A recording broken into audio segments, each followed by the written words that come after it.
जिसको जोड़ के हम तैयार करते हैं। और इसको तैयार करने में जो समय लगता है वो भी काफी लगता है और लागत भी इसमें ज्यादा आती है। 3D प्रिंटिंग जो रॉकेट है, 3D प्रिंटिंग जो टेक्नोलॉजी का ये 3D प्रिंटिंग रॉकेट इंजन लिख लीजिए, रॉकेट नहीं रॉकेट इंजन। तो इसमें जानते हैं क्या करते हैं, एक बार में सिंगल पीस में बनाते हैं। जैसे मतलब एक समझिए ना, एक सांचा बना लिया जिसमें उस जो मेटल से जो ये इंजन बन रहा है उस मेटल के पाउडर को डाल देते हैं। डालने पे क्या होगा, इंजन बन जाएगा। जैसे इंजन जब बनता है तो कई टुकड़े में होता ना, उसको असेंबल्ड करते हैं, जोड़ते हैं, टाइप करे तो इंजन बनता है। तो यहां पर क्या है, इंजन को जोड़ना नहीं है, सारे टुकड़े अलग अलग नहीं है, उसको क्या करना है 3D प्रिंटिंग से एक बार में क्या करना है, सांचे से पूरे इंजन को तैयार कर लेना। तो लागत क्या हो जाएगी, कम हो जाएगी, ये सिंगल पीस में बनेगा, लागत इसमें कम। अब इसमें जिस तकनीक का उपयोग करते हैं उसे कहते हैं एडिटिव मैन्युफैक्चरिंग टेक्नोलॉजी। इसमें जो टेक्नोलॉजी है एडिटिव मैन्युफैक्चरिंग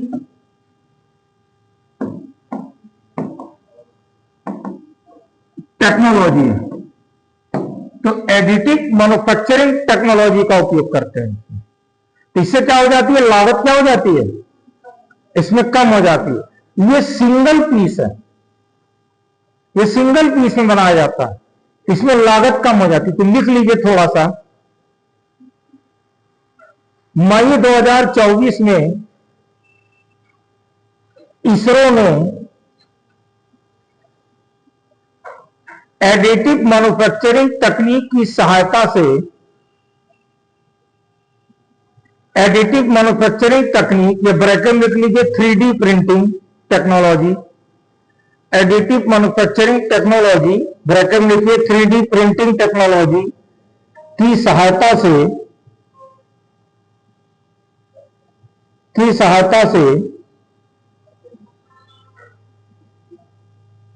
PS4 इंजन,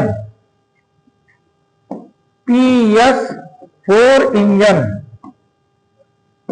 देखिए ये 4 चेंबर है ना, तो इसके इंजन को PS4 इंजन कहते हैं। PS4 इंजन को तैयार किया,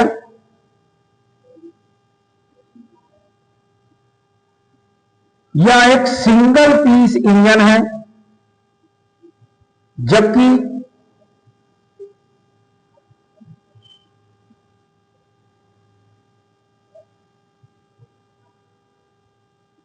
समान तकनीक से इस इंजन को बनाने में इसके 14 भागों को जोड़कर तैयार करना पड़ता था, इसके 14 भागों को जोड़कर तैयार करना पड़ता था।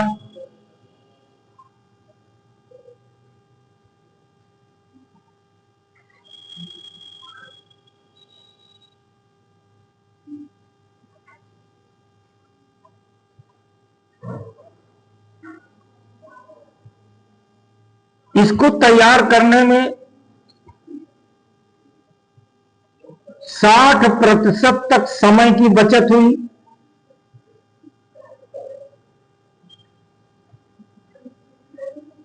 60% तक समय की बचत हुई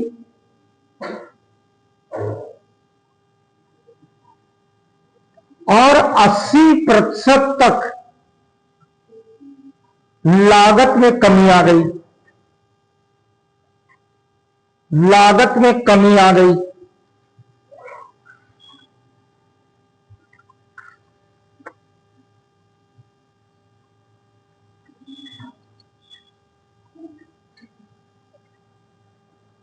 आगे लिखिए,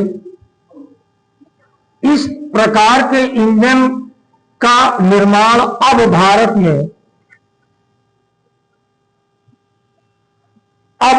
में अग्निकुल कॉस्मस में किया जाएगा।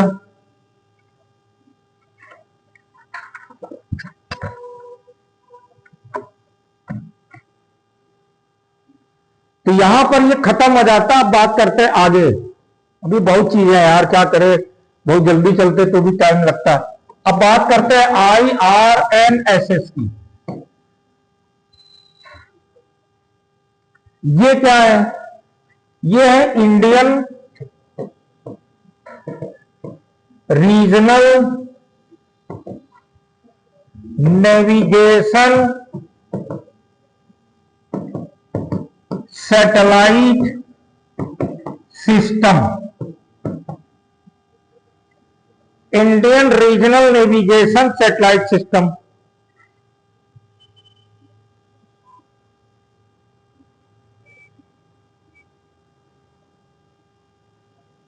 अब ये क्या है? देखिए मेरी बात समझिए।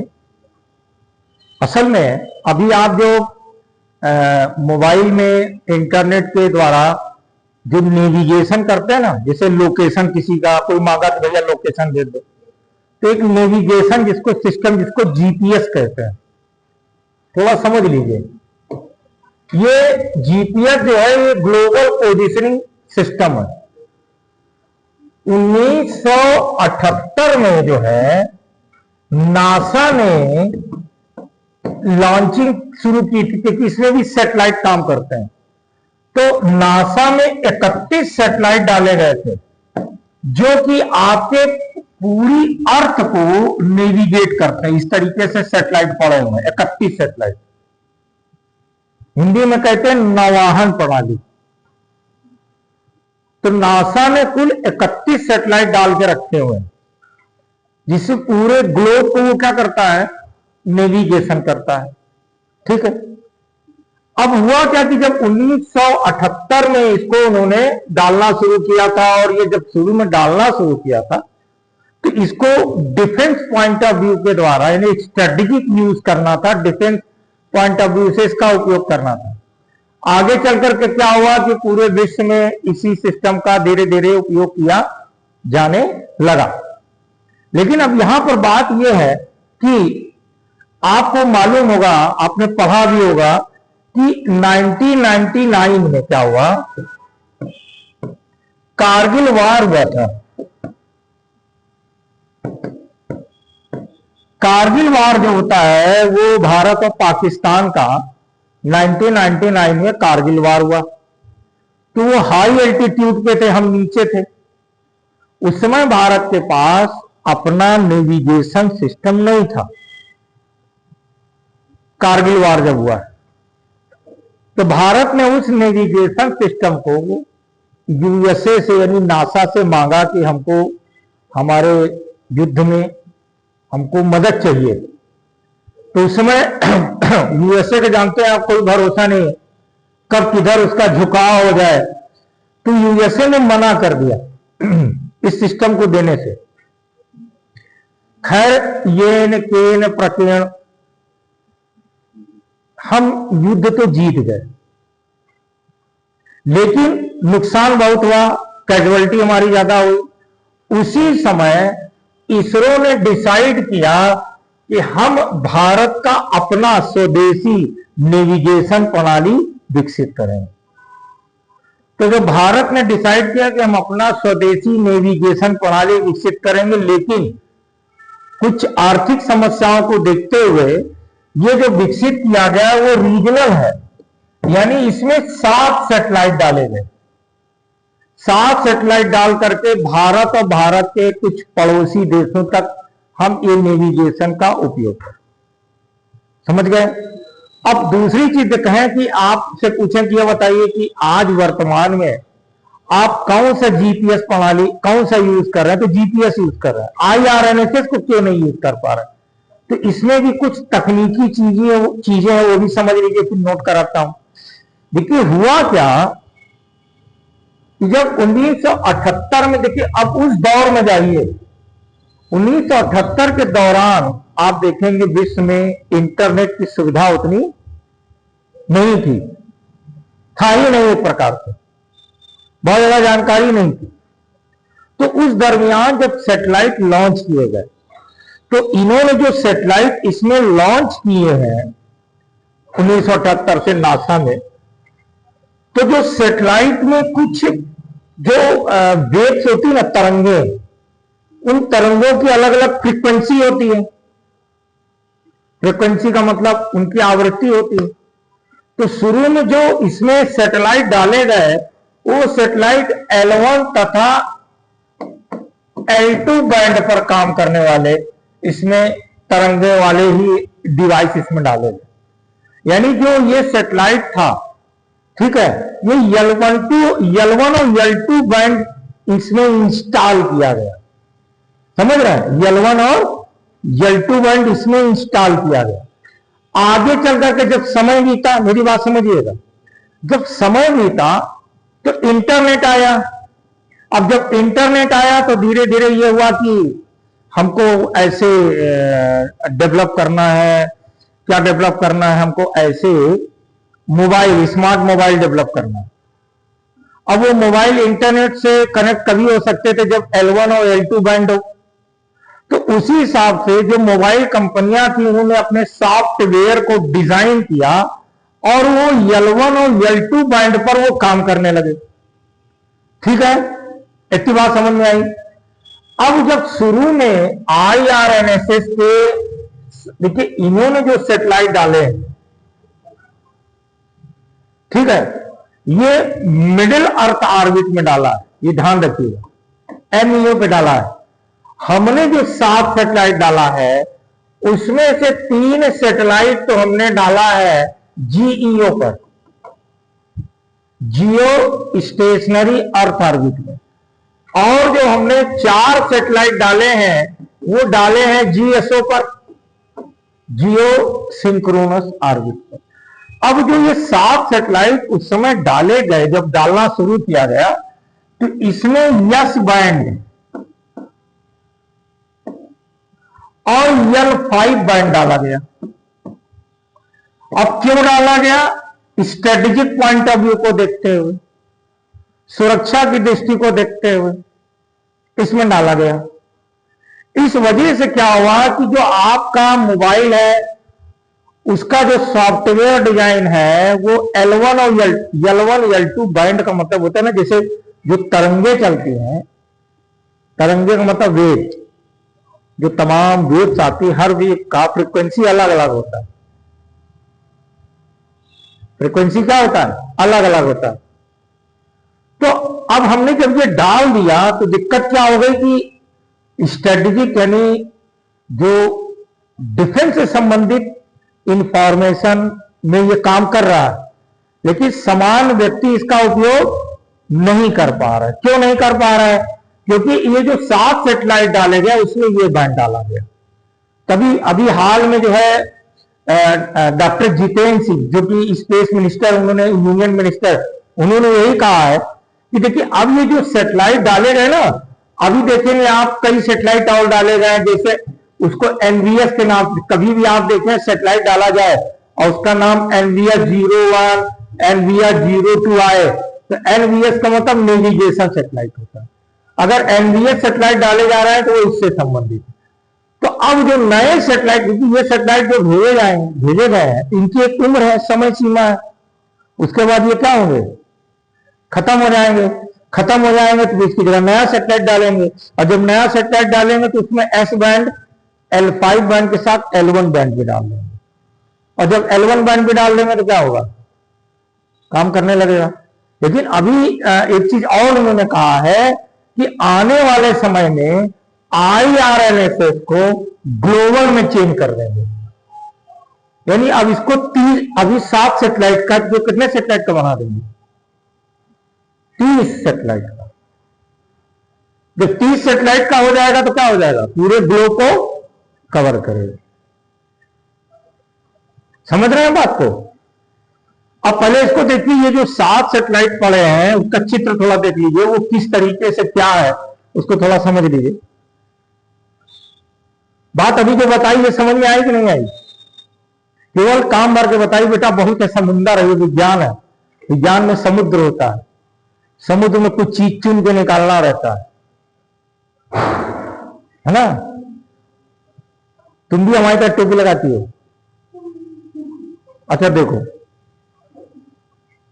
देखो पहले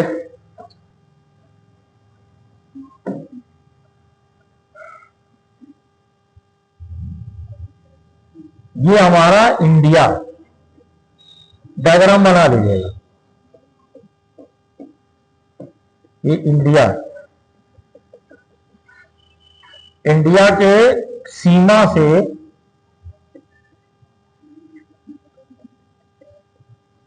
1500 किलोमीटर दूर तक नेविगेशन कर सकता है, जो आपका IRNSS है।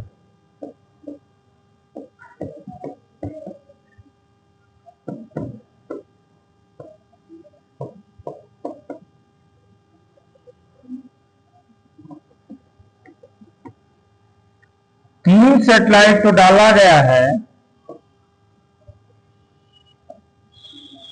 GEO पर।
देखिए, ये है आपका IRNSS प्रणाली।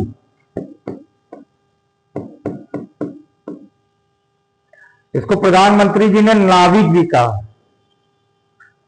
अब देखिए, ये जो 4 सैटेलाइट है ये आपके कहां है, ये है GSO पर, और ये 3 कहां है, GEO पर।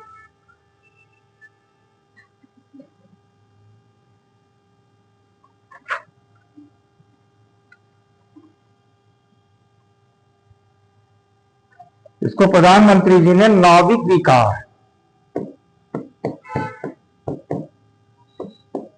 Navigation with Indian constellation.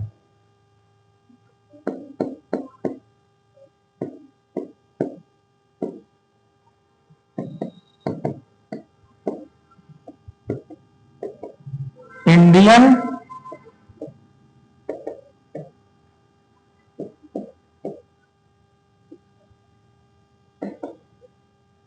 Indian constellation.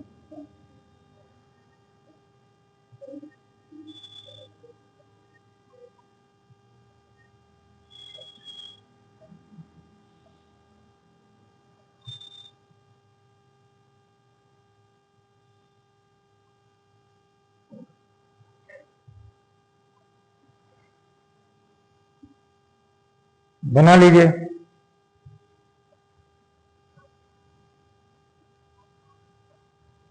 ये जो हमने लिखाया है ना, देखिए भारत का ये बॉर्डर है, बॉर्डर से 1500 किलोमीटर दूर तक नेविगेशन करेगा। ये भी बॉर्डर से 1500 किलोमीटर, ये भी बॉर्डर से 1500 किलोमीटर तक, क्योंकि हमने 7 सैटेलाइट डाले हैं और 31 सैटेलाइट पूरे ग्लोब को कर रहा है।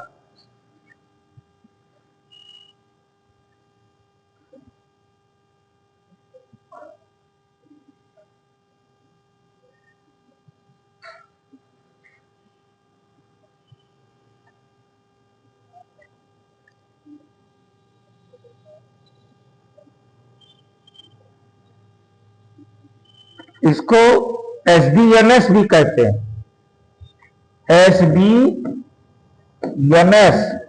Satellite based navigation system. अब लिख लीजिए थोड़ा बनाने के बाद।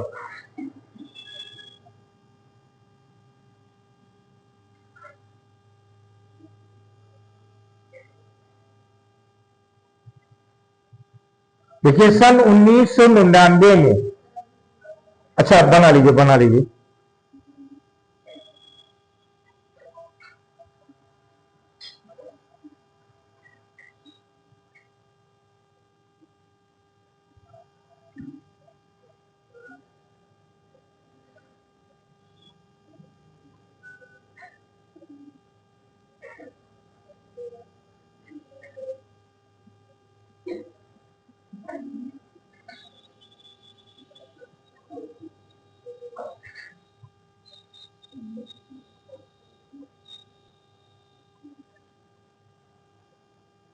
पढ़े रहेंगे सब, आपको बहुत काम देता है, और जब समझ में आता है तभी मजा आता है, समझ में ना आए तो फिर नींद आती है ना।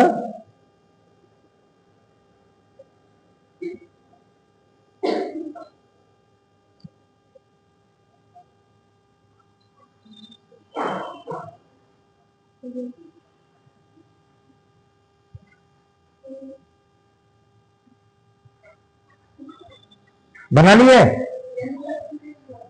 बनाओ भाई जल्दी।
देखिए लिखिए सन 1999 में, 1999 में भारत पाकिस्तान युद्ध अर्थात कारगिल वार, कारगिल युद्ध के समय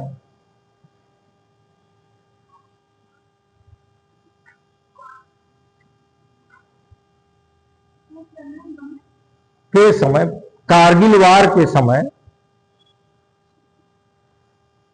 भारत ने नासा से जीपीएस प्रणाली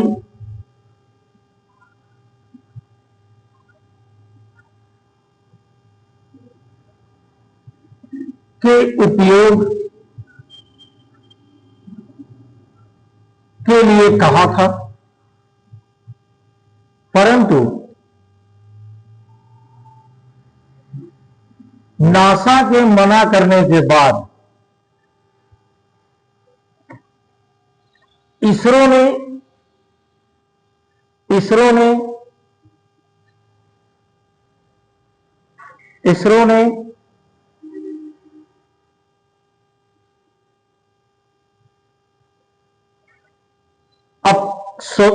इसरो ने स्वदेशी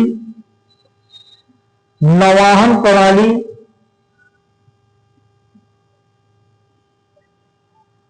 को विकास करना शुरू किया।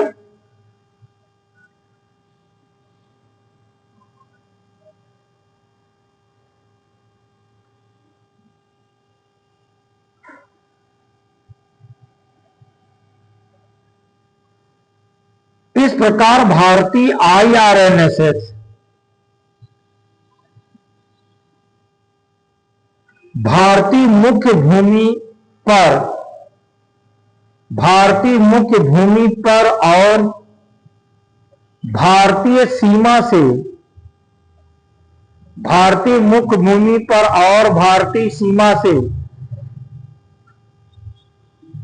1500 किलोमीटर दूर तक नवाहन संकेत उपलब्ध कराएगी, उपलब्ध कराएगी नहीं, उपलब्ध कराता है।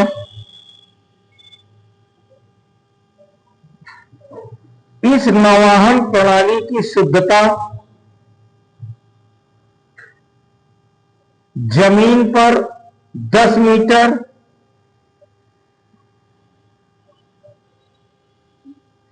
और सागरी क्षेत्रों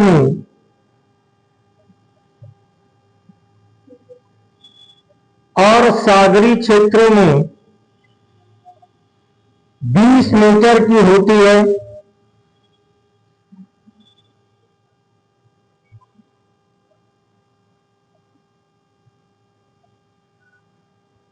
समझ रहे हैं ना?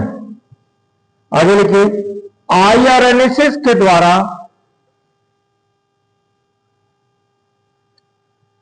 दो प्रकार के नवाहन संकेत प्राप्त होते हैं।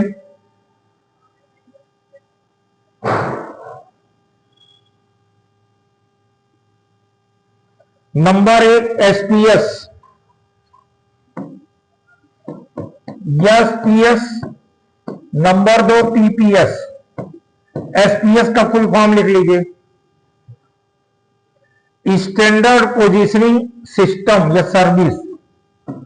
स्टैंडर्ड पोजीशनिंग सर्विस, ये प्रिसीजन पोजीशन सर्विस।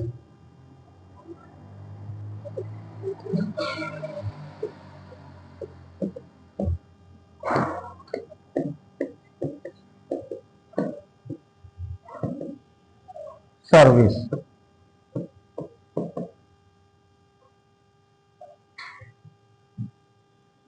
अब रेटिंग डालिए एसपीएस।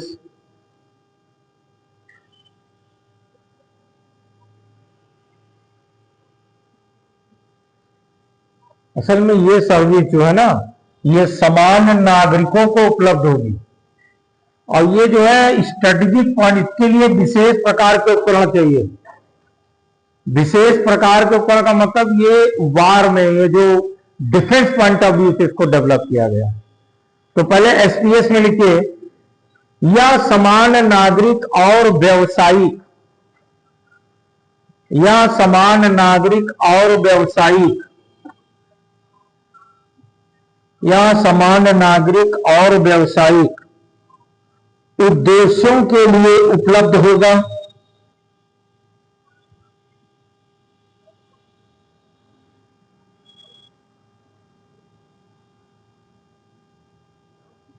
इन संकेतों को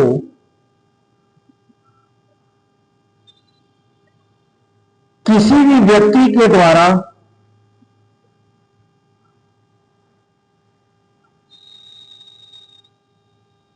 IRNSS उपकरणों, या ब्रैकेट में लिख लीजिए स्मार्टफोन, IRNSS उपकरणों ब्रैकेट लिख लीजिए स्मार्टफोन के इस्तेमाल से प्राप्त किया जा सकता है। इन संकेतों को किसी भी व्यक्ति के द्वारा IRNSS उपकरणों के इस्तेमाल, IRNSS उपकरणों का मतलब यहां स्मार्टफोन हो गया, ठीक है, स्मार्टफोन के द्वारा इस्तेमाल से प्राप्त किया जा सकता है।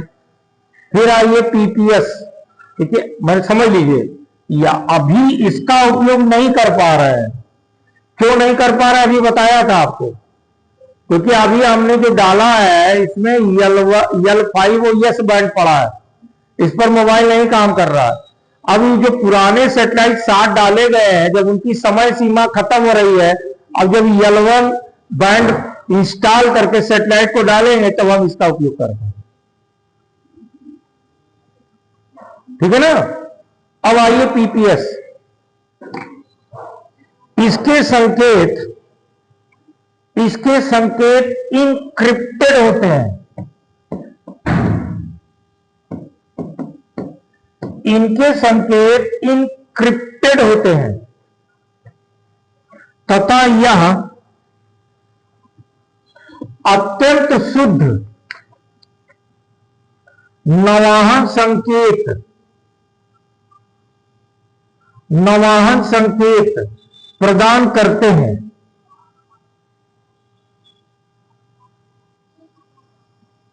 इसकी प्राप्ति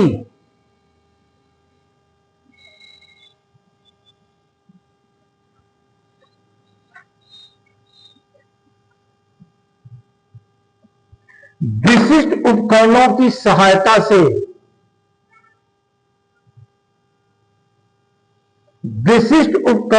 सहायता से की जा सकती है, जो केवल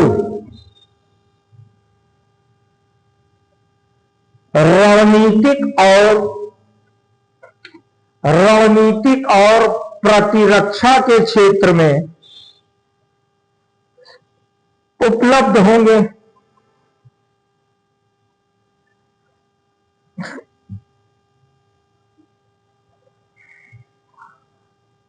इसका उपयोग तो हम कर रहे हैं, समझ रहे ना।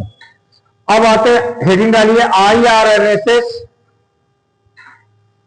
प्रणाली के दो भाग होते हैं। IRNSS प्रणाली के दो भाग होते हैं। देखिए इसके दो भाग हैं। पहला है space component,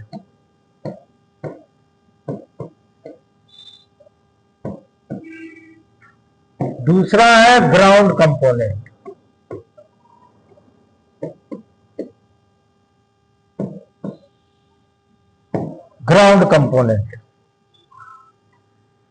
space component and ground component. अब स्पेस कंपोनेंट में लिख लीजिए,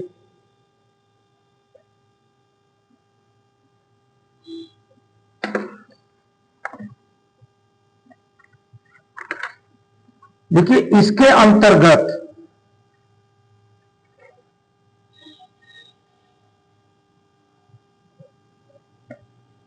सात यानी सेवन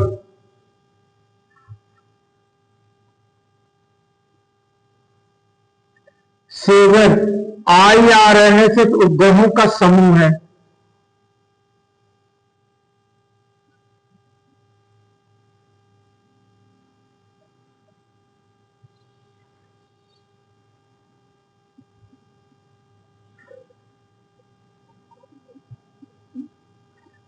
इसके अंतर्गत 7 IRNSS उपग्रहों का समूह है, जिसमें 3 उपग्रहों को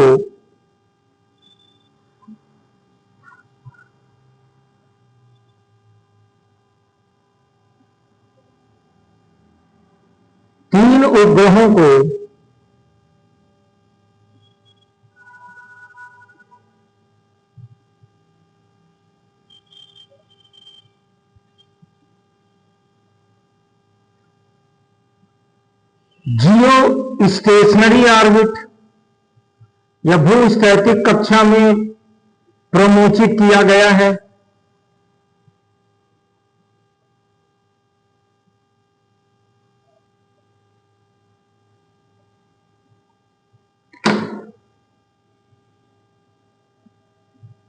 अब देखिए यहां पे, देखिए नेट पे भी देखिए दिया है।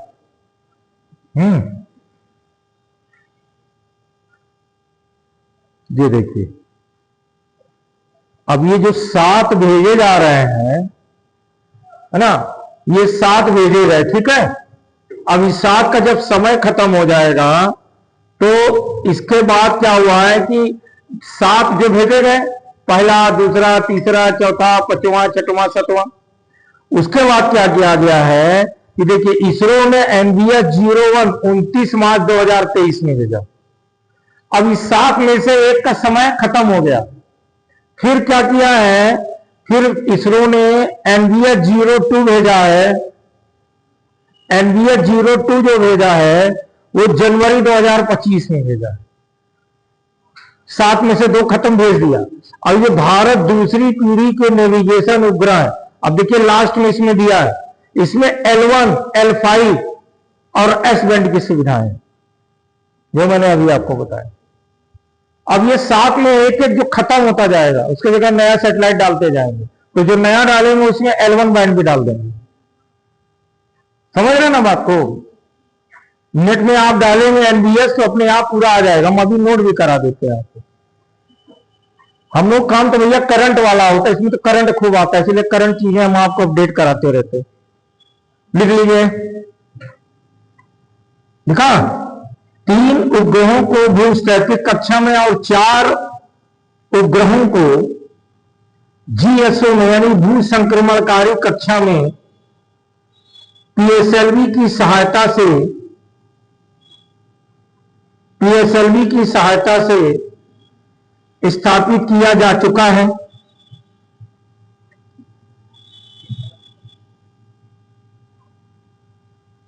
और इन उपग्रहों में L5 तथा S बैंड को इंस्टॉल किया गया है। L5 और S बैंड को इंस्टॉल किया गया है।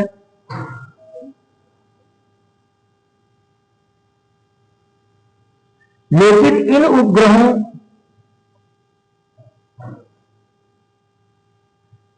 के आयु के पूरा हो जाने पर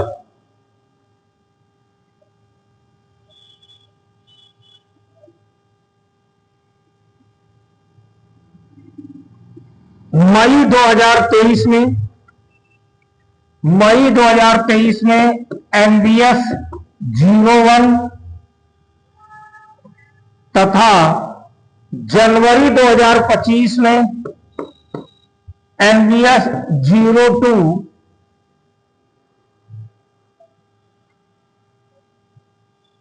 का प्रमोशन किया गया।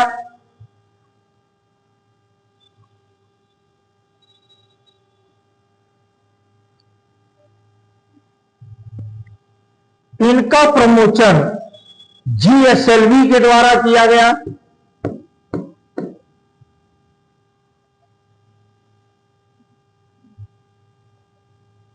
और इनमें L1 L5 तथा S बैंड को इंस्टॉल किया गया। इस प्रकार भविष्य में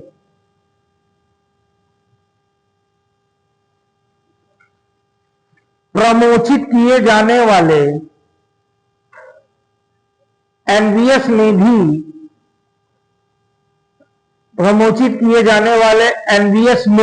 भी मत लगाइए, एनवीएस में L5S तथा L1 बैंड इंस्टॉल किया जाएगा।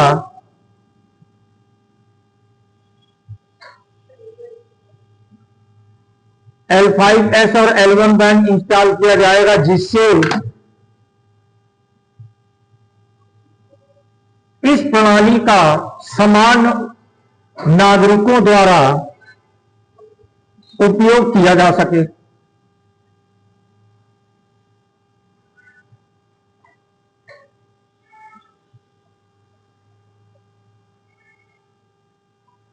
हेडिंग डालिए ग्राउंड कंपोनेंट।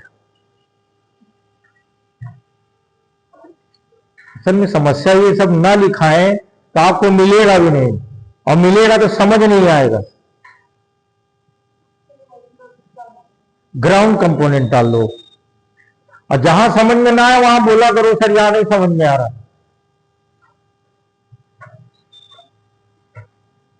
आप में से बहुत सारों की इतनी उम्र होगी जितना साल हमको पढ़ाते हो गया।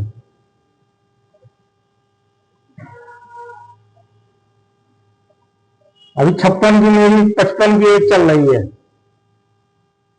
अभी 27 जून आएगा तो मेरा 56 साल पूरा हो जाएगा। हाँ, पूरा हो जाएगा। तो मैं पढ़ा रहा हूं सन 2000 हमारे ख्याल से सिविल में जो पढ़ाना शुरू किया हूं वो तो 2004 या 3 से शुरू किया। अब पढ़ाते हुए तो बहुत समय हो गया। तो मैं इंटर करके जब निकला था, क्लास इंटर मेरा कंप्लीट हुआ था, तो ट्यूशन पढ़ाता था, मैथ और साइंस। घर घर जाकर जो ट्यूशन नहीं पढ़ा वो पढ़ाता था। फिर वहां से निकला तो इंटर में बायोलॉजी पढ़ाता था। इंटर का जो कोचिंग होता है, कोचिंग में बायोलॉजी पढ़ाता था। फिर उसके बाद ऑप्शनल एग्रीकल्चर पढ़ाता था। ऑप्शनल एग्रीकल्चर मेरा था, वो पढ़ाता था। फिर धीरे धीरे करके साइंस टेक में उतर गए। साइंस टेक में उतरे हैं तो 2005-6 से। उसके पहले तो बहुत कम उम्र से इंटर करने के बाद पढ़ाना शुरू किया, तब से आज तक एक क्रम चल ही रहा है। चलिए, ग्राउंड कंपोनेंट में लिखिए। इसके अंतर्गत IRNSS के जमीनी केंद्र और IRNSS संकेतक एवं उपकरण आते हैं।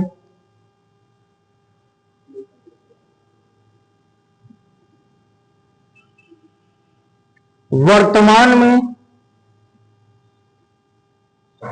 33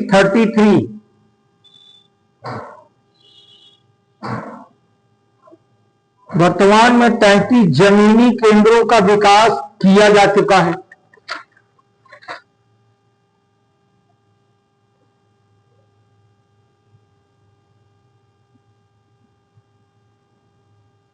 यह जमीनी केंद्र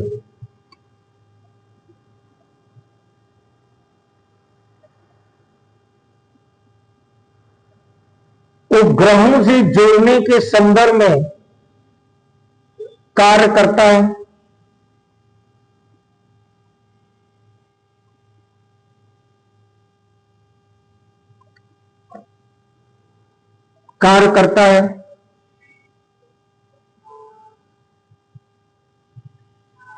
अब हेडिंग डाल लीजिए IRNSS के आपेक्षिक लाभ। पॉइंट में लिख लीजिएगा, IRNSS के आपेक्षिक लाभ।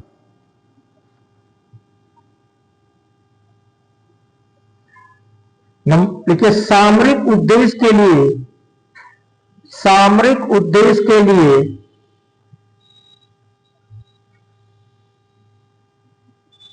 भारत को विदेशी नौवहन प्रणाली पर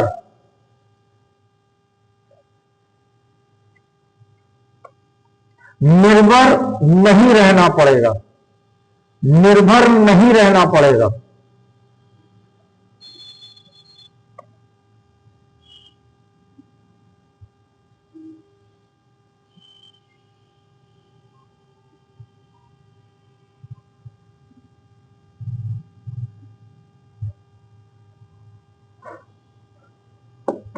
नेक्स्ट, IRNSS के नागरिक प्रयोग से परिवहन क्षेत्रों में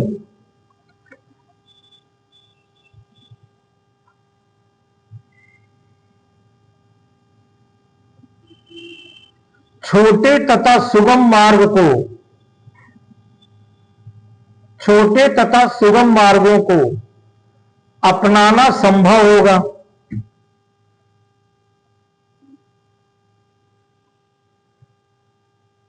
नेक्स्ट लिखिए, संसाधन प्रबंधन वन एवं वन्य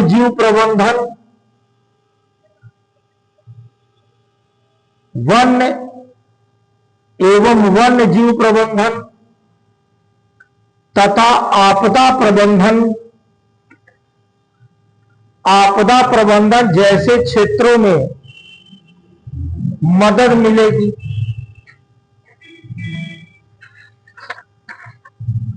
ये कुछ पॉइंट मैंने आपको इसमें लिखा दिए हैं। और IRNSS में जो परिवर्तन अब जो डाले जा रहे हैं उसके बारे में बता दिया है ना। कुछ जो परिवर्तन किया गया L1 और पाइपलाइन सब बता ही दिए हैं, क्योंकि अगर हम बहुत डिटेल में जाएंगे तो फिर समय नहीं बचेगा। ऐसा कहा जा रहा है कि जो है 2026 या 27 तक भारत का प्रत्येक नागरिक IRNSS की सुविधा प्राप्त कर पाएगा, ऐसा कहा जा रहा है।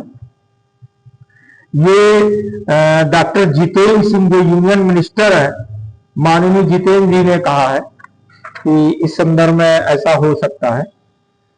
अब आगे बढ़ते हैं और मिशन की बात करते हैं।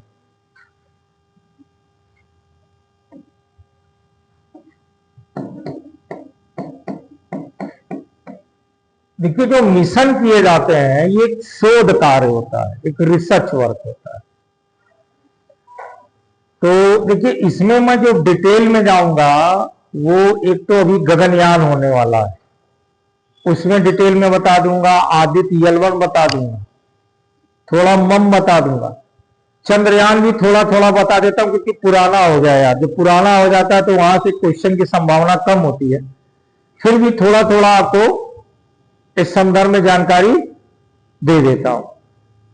तो सबसे पहले हम जो इसमें बात करेंगे वो चंद्रयान मिशन पर सबसे पहले हम बात करेंगे कि चंद्रयान मिशन क्या था।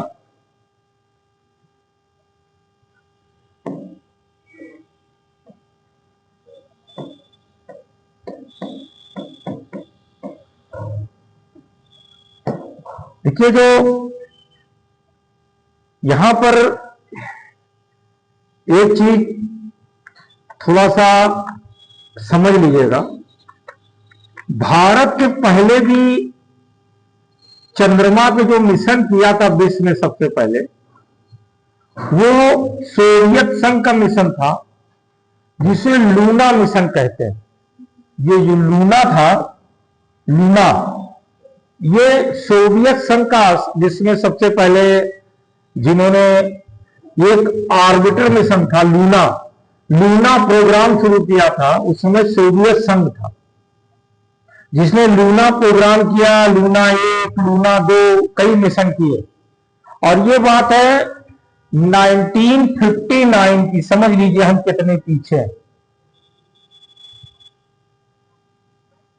ये बात है 1959 की। लूना 1, लूना 2 भेजा गया था, ऑर्बिटर मिशन था। फिर 10 साल बाद जो नासा का मिशन होता है, जिसका नाम है अपोलो मिशन होता है। अपोलो 1, 2, 3, 4, 11 तक, 11, 12 तक मिशन होता है। अपोलो मिशन में खास बात यह थी कि पहली बार कोई पृथ्वी का रहने वाला चंद्रमा की सतह पर उतरा। आर्मस्ट्रांग जानते होंगे, बज एल्ड्रिन, कुल 11 लोग अभी तक चंद्रमा पर उतर चुके हैं। तो ये चंद्रमा पर उतरने वाले जो ये लूना मिशन था या आपका अपोलो मिशन था, इसमें आर्मस्ट्रांग थे, बज एल्ड्रिन थे, कुल 11 नहीं, टोटल 12 लोग अभी चंद्रमा पर उतर चुके हैं। ठीक है, लेकिन जब ये सारे मिशन मून पर हो रहे थे तो उस समय बहुत कुछ जानकारी नहीं मिली। जो जानकारी हमारे चंद्रयान फर्स्ट से मिली, उसका कारण देखते हैं। कारण क्या है? भारत में जो चंद्रयान फर्स्ट हुआ है, जो आपके नासा ने किया ना बेटा, नासा ने ये मिशन 2008 में किया था, और ये एक ऑर्बिटर मिशन है, और ये भी ऑर्बिटर मिशन है। लेकिन ये ऑर्बिटर मिशन नहीं था, इन्होंने बाद में आदमी को उतारा था वहां पर। ये इसमें खास बात अपोलो में।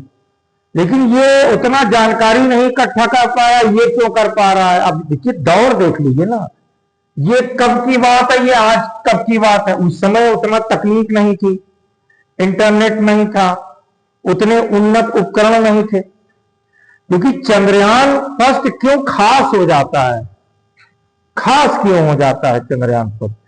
देखिए, इसके खास होने का जो महत्वपूर्ण रीजन ये है कि जब चंद्रयान फर्स्ट होता है उस समय हमारे पास पहली चीज तो जीएसएलवी नहीं था। जीएसएलवी लगभग 2010 के बाद हमको मिला, याद होगा मैंने पढ़ाया, 2010 के बाद हुआ। दूसरा, इस मिशन में खास बात यह थी कि इसमें जो है ये जैसे मून है ना, मून के चारों तरफ ये सैटेलाइट घूम रहा है, चारों तरफ रोटेट होकर के यहां के सरफेस का डाटा इकट्ठा कर रहा है। याद होगा मैंने बताया था ये कैसे डाटा इकट्ठा करेगा, कौन सी तकनीक का उपयोग करेगा। एक तकनीक होती है स्पेक्ट्रोस्कोपी, वो केमिकल फिंगरप्रिंटिंग भी कहते हैं। याद होगा मैंने आपको बताया था ना, जो जैसे सीवी रमन का नाम सुने हैं? इनका नाम कहां पे आता है? स्कैटरिंग में। स्कैटरिंग, मैं आपको भी ये बता रहा हूं कि ये डाटा कैसे इकट्ठा करता है। ये तो नाच रहा है चारों तरफ। या रिमोट सेंसिंग सैटेलाइट कैसे डाटा इकट्ठा करता है, उसमें एक तकनीक होती स्पेक्ट्रोस्कोपी। ये क्या होती है थोड़ा समझिए, थोड़ा सा सीवी रमन में आते हैं। असल में जो सीवी रमन साहब थे, एक बार एक जहाज पर यात्रा कर रहे थे, कुछ समुद्र नीला दिखाई दिया। तो जैसा कि आपने पढ़ा होगा कक्षा 9-10 की किताब में, प्रकाश का प्रकीर्णन का सिद्धांत। सबसे ज्यादा प्रकीर्णन किस प्रकाश का होता है? नीले रंग का। नीले रंग का होता है? और सबसे कम प्रकीर्णन किसका होता है? लाल रंग का होता है। यही पढ़ा है ना, आकाश नीला दिखाई देता है, समुद्र दिन में नीला दिखाई देता है ना। अब समझिए इसको। वहीं पर उन्होंने एक तकनीक और बताई थी जिसको स्पेक्ट्रोस्कोपी कहते हैं।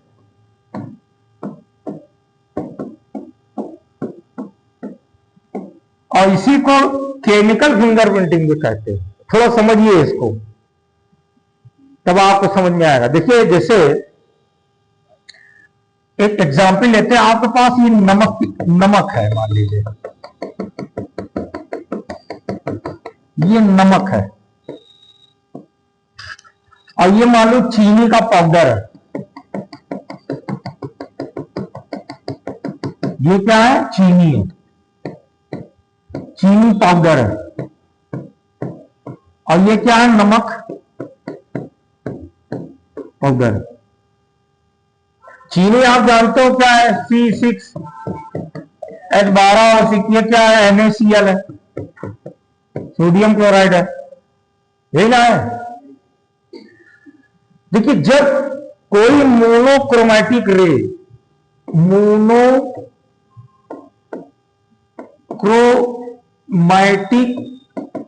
ये क्या होती है?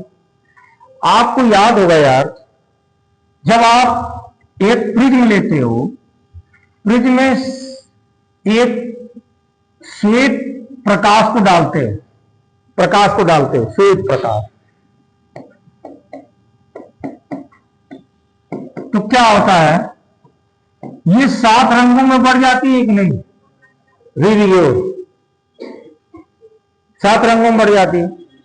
नीचे से ऊपर जाएंगे तो वेवलेंथ बढ़ती है, ऊपर से नीचे आएंगे तो फ्रीक्वेंसी बढ़ती है कि नहीं? ऊपर से नीचे फ्रीक्वेंसी सबसे ज्यादा वायलेट की है और सबसे कम फ्रीक्वेंसी रेड की है। सबसे ज्यादा वेवलेंथ किसकी है? रेड की है, और सबसे कम फ्रीक्वेंसी रेड की हो जाएगी। यहां पर वेवलेंथ क्या होगी? सबसे वेवलेंथ और फ्रीक्वेंसी दोनों का मतलब समझते हो कि नहीं? एक तरंग दैर्घ्य होता है, एक आवृत्ति होती है। जैसे ऐसे समझिए, जैसे एक माध्यम का कण है, 1 मिनट में वो 10 चक्कर लगा रहा है। तो फ्रीक्वेंसी कितनी हो गई? 10 चक्कर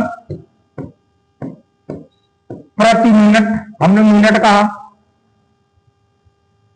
ये 10 चक्कर हम इसको मान लेते हैं कि एक माध्यम का कण 1 सेकंड में 10 चक्कर लगा रहा है। तो फ्रीक्वेंसी कितनी होगी? 10 चक्कर प्रति सेकंड हुई कि नहीं? बोलो। हाँ, यानी प्रति सेकंड चक्करों की संख्या कितनी हो गई? 10। तब एक साइंटिस्ट पैदा हो गए जिनका नाम था हर्ट्ज। क्या नाम था? हर्ट्ज। उन्होंने इस पर अध्ययन किया, तो ये चक्कर प्रति सेकंड को हटा के उनके नाम को बैठा दिया गया 10, हर्ट्ज नाम रख दिया गया। समझ गए कि नहीं? जैसे मैं बोल रहा हूं, तो जब मैं बोल रहा हूं तो जो ध्वनि निकल रही है, यही ध्वनि ही तो यांत्रिक तरंग है। तो माध्यम के कणों में ये दोलन हो रहा है कि नहीं हो रहा है? तो माध्यम के कणों में जो ये दोलन हो रहा है, यही तो तरंग है। और 1 सेकंड में 10 चक्कर लगा रहा है, तो आवृत्ति 10 चक्कर प्रति सेकंड हो गई, या कह देंगे 10 हर्ट्ज कह देंगे। और वेवलेंथ क्या होता है? देखिए वेवलेंथ में, जैसे ये देखिए, यहां से स्ट्रिंग ऑफ गर्थ, यहां से इसकी दूरी कितनी है? लैम्डा है। तो ये क्या हो गई? तरंग दैर्घ्य। अब अगर ये ऐसे हो गया तो तरंग दैर्घ्य कम हो गया ना। देखिएगा, फ्रीक्वेंसी अगर कम होगी तो वेवलेंथ क्या होगा? ज्यादा। देखिए वेवलेंथ ज्यादा है तो फ्रीक्वेंसी कम, इसकी फ्रीक्वेंसी ज्यादा है तो वेवलेंथ कम। और किसी तरंग की अगर फ्रीक्वेंसी ज्यादा होगी तो उस तरंग की ऊर्जा भी ज्यादा होती है। ये समझ लीजिए, अगर किसी तरंग की फ्रीक्वेंसी ज्यादा है तो एनर्जी ज्यादा है, और वेवलेंथ क्या होगी? कम होगी। लेकिन ये डिस्टेंस ज्यादा दूरी नहीं तय करेगी। लेकिन अगर कोई तरंग है, उसका वेवलेंथ ज्यादा है तो फ्रीक्वेंसी कम है, ऊर्जा कम है, लेकिन डिस्टेंस ज्यादा दूरी तय करेगी। अगर वेवलेंथ ज्यादा है तो डिस्टेंस क्या होगी? ज्यादा दूरी तय करेगी। डिस्टेंस ज्यादा दूरी तय करेगी, इसका मतलब क्या हुआ?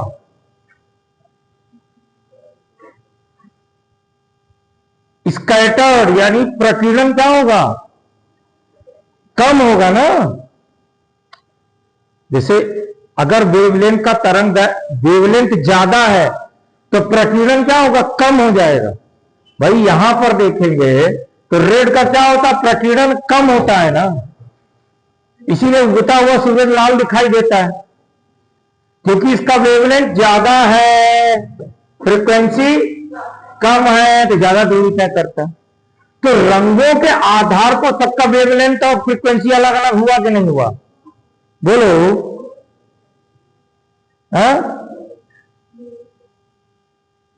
वेवलेंथ के आधार पर जैसे रंगों, जैसे मैंने अभी यहां पर जो मैं आप समझा रहा हूं, ये बात समझ में आई कि नहीं आप लोगों को? आ गई ना? अब देखिए सीवी रमन ने क्या कहा, उस पर आते कि स्पेक्ट्रोस्कोपी होता क्या है, जिसका उपयोग आजकल केमिकल फिंगरप्रिंटिंग में भी करते हैं। ये होता क्या है? जैसे एक मोनोक्रोमेटिक रे, मान लीजिए रेड कलर की लाइट, रेड लाइट, ये मोनोक्रोमेटिक रे का मतलब एक कलर।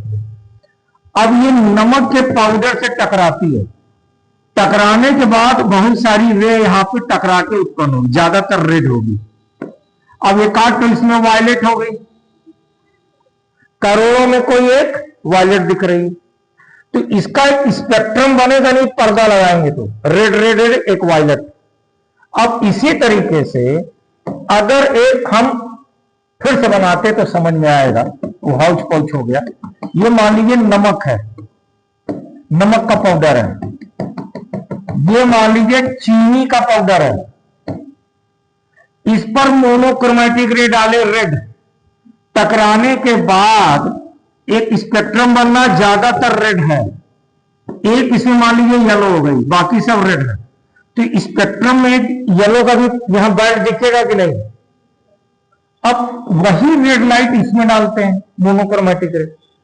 अब इसका पॉइंट देखेंगे तो ज्यादातर इसमें भी रेड होगी, लेकिन एक तो मान लो ऑरेंज होगी, समझ रहे हैं, एक ऑरेंज, तो इसका बैंड में ऑरेंज दिखेगा। तो दोनों केमिकल का जो स्पेक्ट्रम क्या होगा, अलग अलग होगा। समझ रहे हैं बात को कि नहीं? जब सैटेलाइट किसी भी उपग्रह के चारों ओर नाचेगा तो कैसे पता चलता है कि वहां पर कौन कौन सा पदार्थ है? हर पदार्थ का स्पेक्ट्रम क्या होगा भाई? देखिए, ये है आपका अर्थ या ये है आपका मून।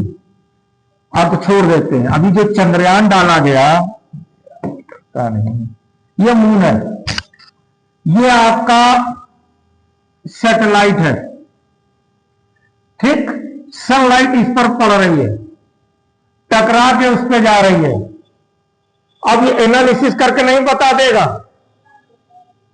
कि इस सरफेस पे क्या क्या है, सरफेस में कौन कौन सा पदार्थ है, कौन कौन सा केमिकल बता देगा। कैसे बताएगा? स्पेक्ट्रोस्कोपी से। समझ रहे हैं ना? तो जब चंद्रयान फर्स्ट 2008, अब आते हैं चंद्रयान फर्स्ट पर, बात समझ में आई? लूना मिशन हुआ या अपोलो मिशन हुआ, उसमें क्यों नहीं जानकारी ले पाए? क्योंकि उस समय तकनीक बहुत पीछे थी। लूना मिशन 1959 की बात है, अपोलो मिशन 1969 की बात है।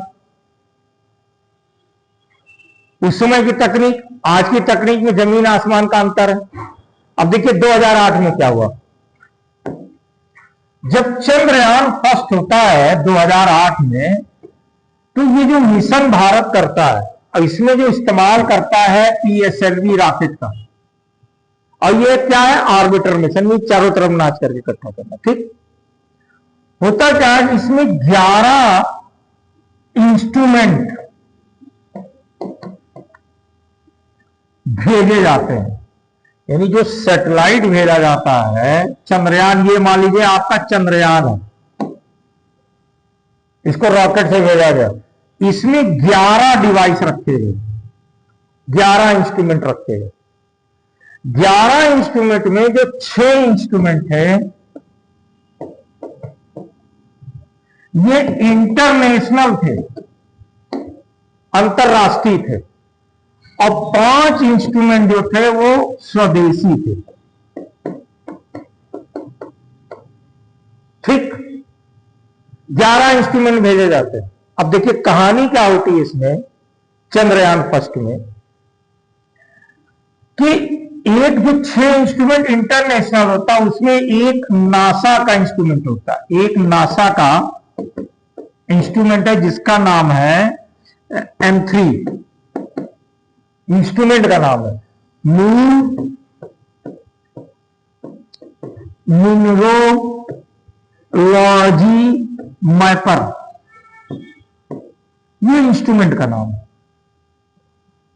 और इसी के समकक्ष, यानी जो काम ये करेगा वही काम एक इंस्ट्रूमेंट भारत का बचाता है, यानी जो 5 स्वदेशी होते हैं, उसका नाम है MIP, मून इंपैक्ट प्रोब। ये इसरो का रहता है और ये नासा का रहता है।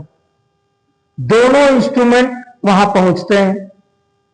अब होता क्या है कि इसके पहले कि हमारा इंस्ट्रूमेंट MIP इसरो को डाटा भेजे, उसके पहले ही M3 नासा को डाटा भेज देता है। क्या भेजता है कि billion ton of the water, NASA declare करता है कि मून की सतह पर billion ton of the water. Mission हमारा, खर्चा हमारा, मजा कोई और मार लेंगे। बाद में, यानी जब नासा डिक्लेयर कर देता है तो कुछ समय बाद MIP भी डिक्लेयर करता है कि ये कहना सही कि billion ton of the water, थोड़ा बहुत में billion ton of the water, ये डिक्लेयर करता है। कौन? हमारा MIP करता। अब जब मून पर वाटर जो मिला वो क्रिस्टल फॉर्म में मिला, क्रिस्टल फॉर्म में मिला, छोटे छोटे बर्फ के टुकड़े में मिला। और साथ में यह भी पता चलता है कि मून के सरफेस पर He3 भी है। जो हीलियम होता है, अभी आगे पढ़ेंगे, हीलियम जो होता है परमाणु भट्टी का एक प्रमुख कह सकते हैं फ्यूल है। तो जो हमारी पृथ्वी पर हीलियम मिलता है वो 2He4 मिलता है। तो ये हीलियम का एक दूसरा आइसोटोप है, समझ रहे ना? ये हीलियम का एक दूसरा आइसोटोप मिला, कहां पर?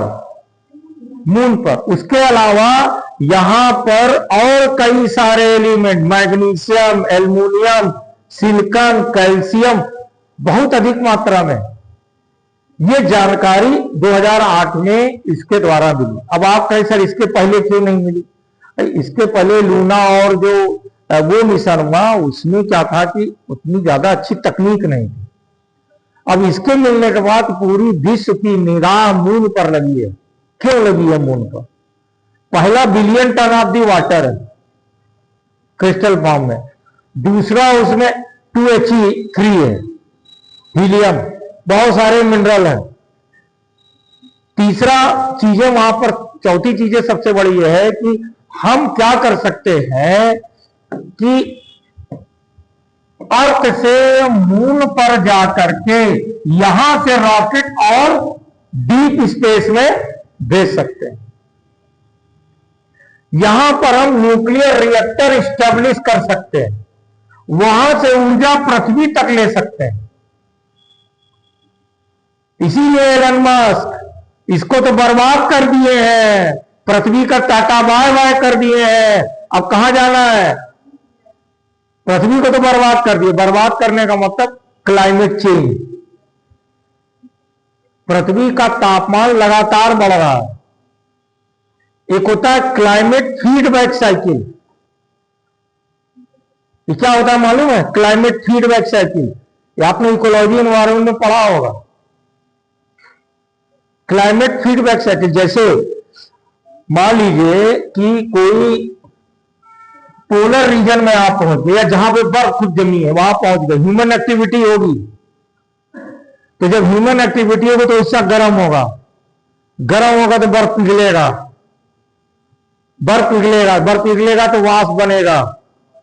अब वाष्प क्या है? वो भी ग्लोबल वार्मिंग गैस है। तो वाष्प क्या करेगा? सूर्य के प्रकाश को अवशोषित करेगा और गर्म होगा और बर्फ पिघलेगी। उल्टी प्रक्रिया शुरू होगी कि नहीं?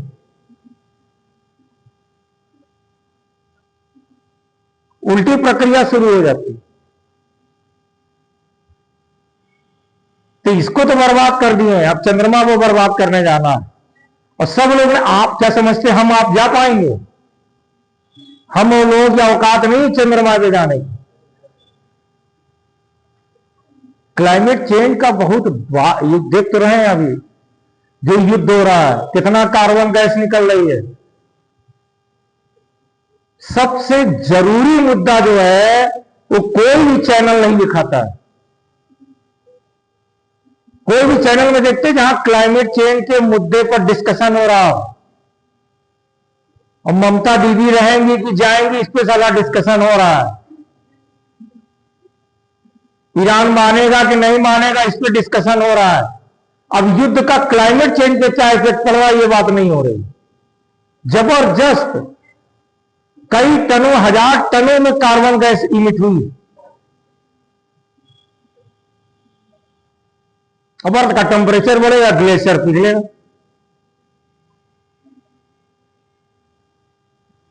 बहुत बड़ा मुद्दा है। इस मुद्दे की शुरुआत जो करते हैं सबसे पहले यूएन करता है, यूनाइटेड नेशन। आपने पढ़ा होगा, यूनाइटेड नेशन आईपीसीसी का गठन करता है, inter governmental panel for climate change, इसका गठन होता है। फिर 1962 में रियो अर्थ समिति आती है, फिर कॉप 1, कॉप 2, कॉप 3, कॉप 4, यहां खूब यूपीएससी क्वेश्चन पूछता है। सबसे ज्यादा क्वेश्चन यही चाहता है ट्रीटी कन्वेंशन से क्लाइमेट चेंज में, और कहीं से नहीं पूछता है। और फूड चेन तो बच्चों वाली चीज है यार, उसको कहां पढ़ोगे। इसने इसको खाया, इसने इसको खाया, 10% लिंडमैन लॉ, वो बहुत मायने नहीं रखता है। मायने रखता है ये आईपीसीसी, फिर कॉप फर्स्ट, कॉप 2, रियो और सिमी 1992 में हुआ, उसके बाद जोड़ते हुए यहां से क्वेश्चन खूब देता है। बहुत बुरा हाल है पृथ्वी का। टेम्परेचर बढ़ता है, अभी देखिएगा गर्मी जब पड़ेगी कायदे से, मोहब्बत से 50 के ऊपर टेम्परेचर जाएगा। एक्सट्रीम हॉट और एक्सट्रीम लो टेम्परेचर की स्थिति, एक्सट्रीम हॉट ज्यादा होगा, एक्सट्रीम लो कम होगा। टेम्परेचर नीचे कम जाएगा, ऊपर ज्यादा जाएगा। अब आप समझिए 50 का टेम्परेचर होगा तो कोई जिंदा बचेगा? जो बेचारा रोज कम है। सबसे ज्यादा देखिए इसमें सबसे बड़ी गड़बड़ी, कहते नहीं जो करता है वो भोगता है, यहां साला उल्टा हो रहा है।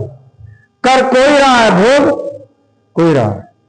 कर कौन रहा है? जितने इंडस्ट्रियलिस्ट हैं, उद्योगपति हैं, उसने अर्थ की बैंड बजाई, और झेलेगा कौन? जो गरीब व्यक्ति है, जो दिन भर ठेला चला के 4 पैसे कमाता अपने परिवार के, सबसे ज्यादा वो मरेगा। ये तो टेम्परेचर बढ़ेगा, एसी में बैठे रहेंगे, और एक समय ऐसा आएगा एसी भी काम नहीं करेगा।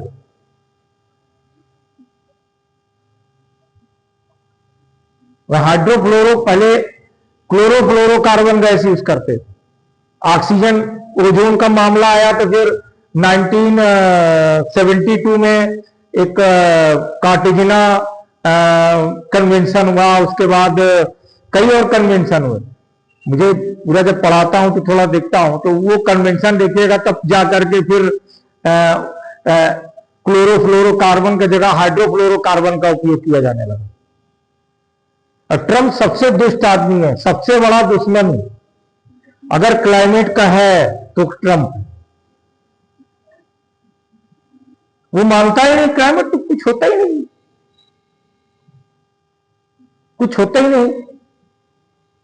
भाई आपको जो एयर में ऑक्सीजन मिल रही ना, वो ऑक्सीजन मिलना खत्म हो जाएगी।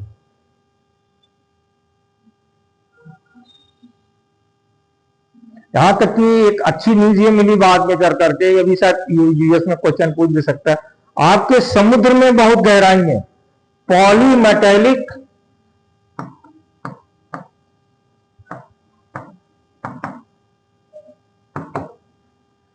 पॉलीमेटेलिक सब्सटेंस मिले हैं। पॉलीमेटेलिक सब्सटेंस, ये जानते हैं क्या करते हैं?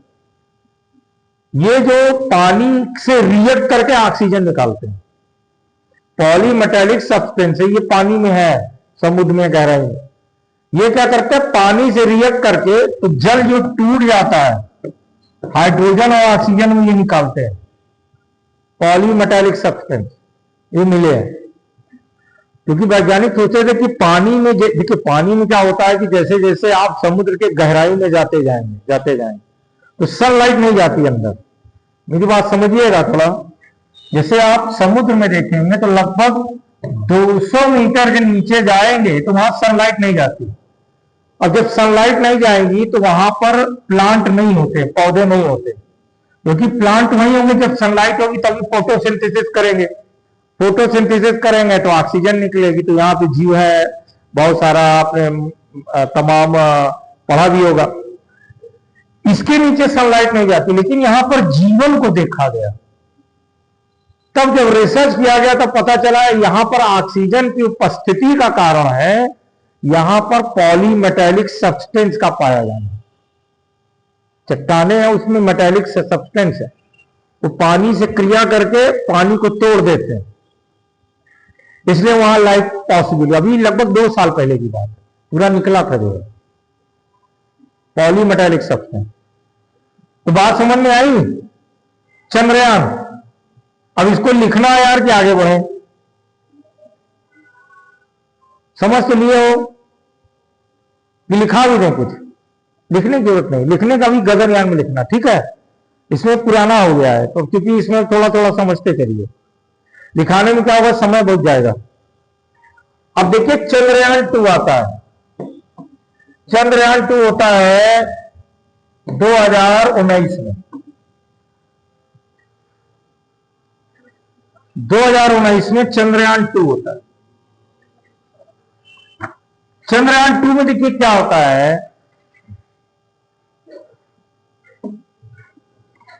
चंद्रयान-2 में क्या होता है, इसमें क्या हो गया, ये भी आराम मांग रहा है क्या?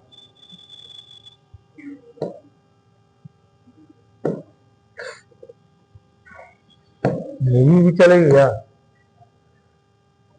अरे मूवी सही चला रही। इसमें क्या हुआ कि जो भी देश चंद्रमा पर गए वो इक्वेटर के पास गए। देखिए चंद्रमा जो है आपका, जैसे अर्थ का इक्वेटर है ना, वैसे चंद्रमा का भी इक्वेटर रीजन है।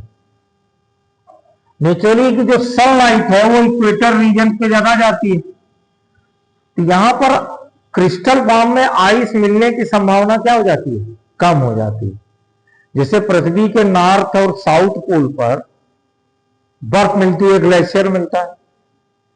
हमारी सफलता का कारण यह था कि जो चंद्रयान-2 हमने भेजा, ये था इत्तेफाक से, आपने जानते होंगे जो 2019 में भेजा गया, उस पर बहुत चर्चा नहीं करते हैं, वो पूरी तरह से सफल नहीं रहा। विक्रम लैंडर क्रैश हो गया था, उसी में रोवर, प्रज्ञान रोवर रखा था तो क्रैश हो गया था। लेकिन जो 2023 में हमने भेजा, ठीक है, वो पूरी तरह से सफल रहा। लेकिन वो चंद्रमा के मून के नॉर्थ पोल के, नहीं sorry north pole, south pole, south pole के, चंद्रमा के साउथ पोल के करीब उतरा। एग्जैक्टली साउथ पोल पे नहीं था, लेकिन साउथ पोल के करीब था। तो साउथ पोल करीब होने की वजह से यहां की जो इंफॉर्मेशन है, यहां पर जल, इस सारी चीजों की जानकारी हमको बहुत अच्छे से मिल पाई। और चंद्रमा इंपॉर्टेंट क्यों है, हमारे लिए इंपॉर्टेंट क्यों है, या किसी भी देश के लिए इंपॉर्टेंट क्यों, क्योंकि वहां से लॉन्चिंग हम और आगे कर सकते हैं। चंद्रमा पर प्राकृतिक स्रोत बहुत अच्छी मात्रा में, एल्युमिनियम है, मैग्नीशियम है, सिलिकॉन, सिलिकॉन बहुत इंपॉर्टेंट है, वो सेमीकंडक्टर है, सिलिकॉन है, वो बहुत अच्छी मात्रा में है। हीलियम का एक आइसोटोप वहां बहुत अच्छी मात्रा में है, इसलिए चंद्रमा इंपॉर्टेंट हो जाता है। तो चंद्रमा हमारे लिए इंपॉर्टेंट क्यों, चाहे कहिए तो हम इसको लिखा दें आपको, बाकी तो आप जानते ही हैं। लिखना चाहेंगे कि आगे बढ़े, लिख लीजिए। चंद्रमा हमारे लिए इंपॉर्टेंट क्यों है, पूरे विश्व में चंद्रमा पर होड़ क्यों लगी हुई है, बाकी प्रज्ञान और वो सब आप जानते हैं, तो उसमें हम बहुत समय नहीं बर्बाद करेंगे क्योंकि समय है नहीं। देखिए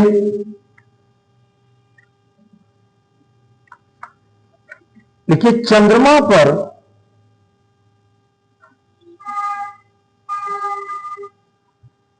जल की प्राप्ति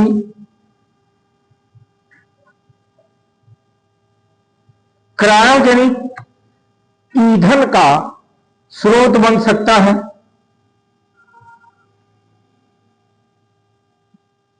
तथा चंद्रमा से भविष्य की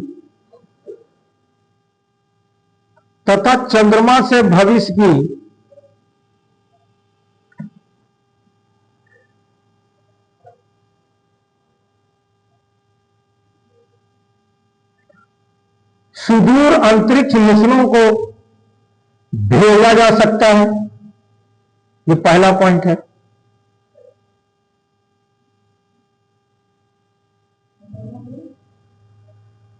सुदूर अंतरिक्ष मिशनों को भेजा जा सकता है। चंद्रमा महत्वपूर्ण क्यों है ये मैं बता रहा हूं। नेक्स्ट, चंद्रमा का गुरुत्वाकर्षण पृथ्वी से कम है तथा वायुमंडल नहीं है।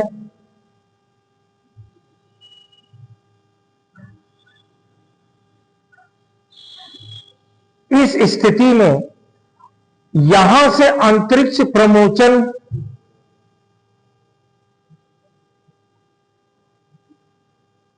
सस्ता पड़ेगा,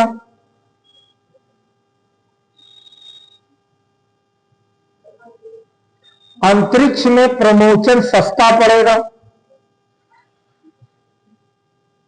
साथ ही भविष्य में चंद्रमा पर अंतरिक्ष स्टेशन बनाया जा सकता है। नेक्स्ट पॉइंट, चंद्रमा पर He3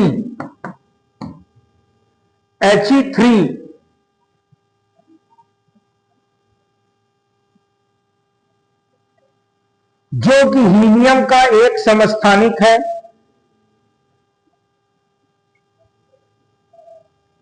प्रचुर मात्रा में पाया जाता है।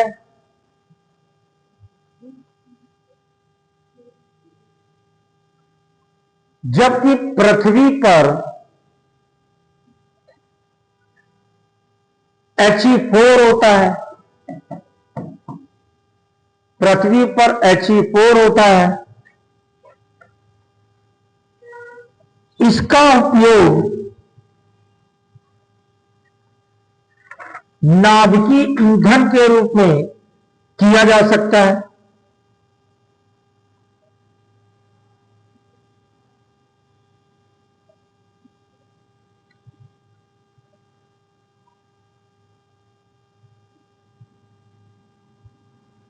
नेक्स्ट, चंद्रमा पर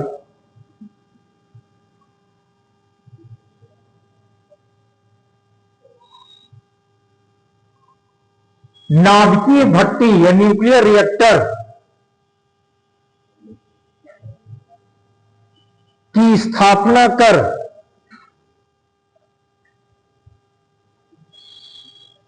तरंगों के रूप में ऊर्जा पृथ्वी तक ली जा सकती है।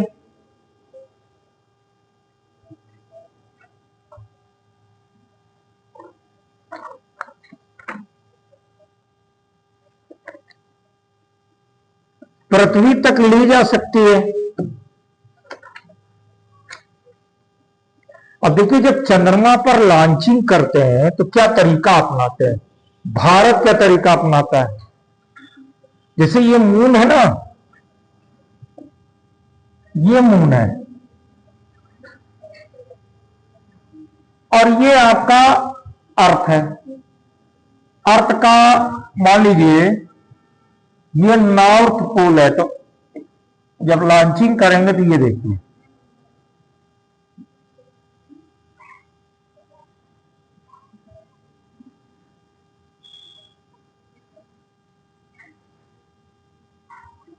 कुछ समझ में आया।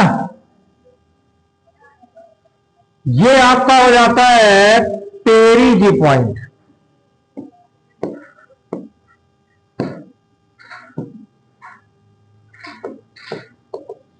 और ये क्या हो जाता है, एपोजी पॉइंट। तो जब ये लॉन्च करेंगे ये डायरेक्शन में देखिए,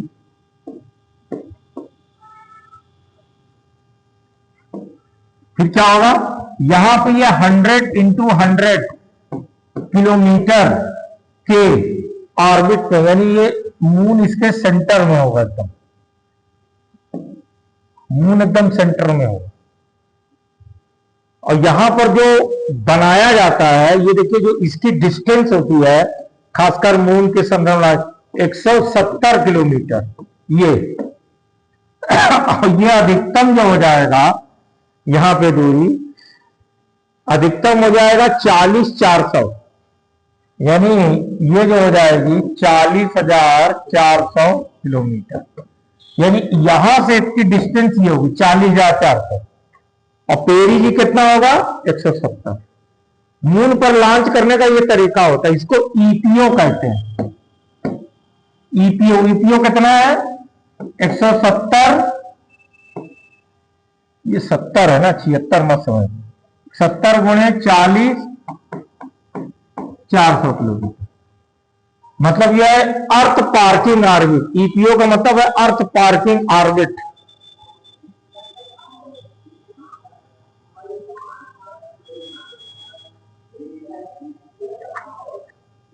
अर्थ पार्किंग ऑर्बिट